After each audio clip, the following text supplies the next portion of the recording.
नमस्कार मंडळी, आमच्या परसावातल्या केळीची झाडं तर तुम्ही माझ्या व्लॉग्समध्ये पाहिलाच असाल।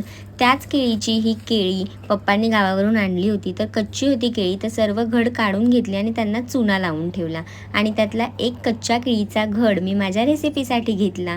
तर चला पाहूयात रेसिपी काय बनवलं मी ह्या कच्च्या केळ्यांपासून। तर कच्ची केळी मी काढून घेतली, त्यानंतर केळ्यावरची जी साल आहे ती सुद्धा काढून घेतली आणि त्यानंतर पातळ पातळ असे काप करून घेतले। त्यानंतर हे कापलेले काप मी पाण्यामध्ये घालून घेतले, म्हणजे काळेसर होणार नाहीत म्हणून पाण्यामध्ये त्यांना स्वच्छ धुवून घेतलं। त्यानंतर त्यावरती लाल तिखट, हळद, गरम मसाला, चवीनुसार मीठ घातलं, काश्मीरी लाल मिरची पावडर घातली आणि थोडासा चिंचेचा कोळ, तुम्ही इथे चाट मसालासुद्धा वापरू शकता। व्यवस्थित मिक्स करून 5 मिनटं बाजूला ठेवलं। त्यानंतर रवा आणि तांदळाचं पीठ त्यामध्ये मीठ घालून थोडं मिक्स करून घेतलं। त्यानंतर मसाला लावलेले हे सर्व केळ्याचे काप मी रव्याच्या मिश्रणामध्ये घोळवून घेतले।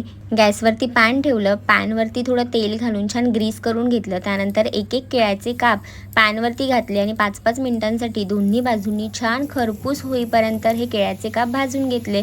जर तुम्ही व्हेजिटेरियन असाल तर फिश फ्रायच्या ऐवजी हा एक उत्तम प्रकार नक्की ट्राय करून पहा। अतिशय सुंदर, कुरकुरीत आणि चटपटीत असे हे केळ्याचे काप लागतात। पूर्ण रेसिपीसाठी यूट्यूब चॅनलला सबस्क्राईब करा आणि फॉलो फॉर मोर रेसिपीज।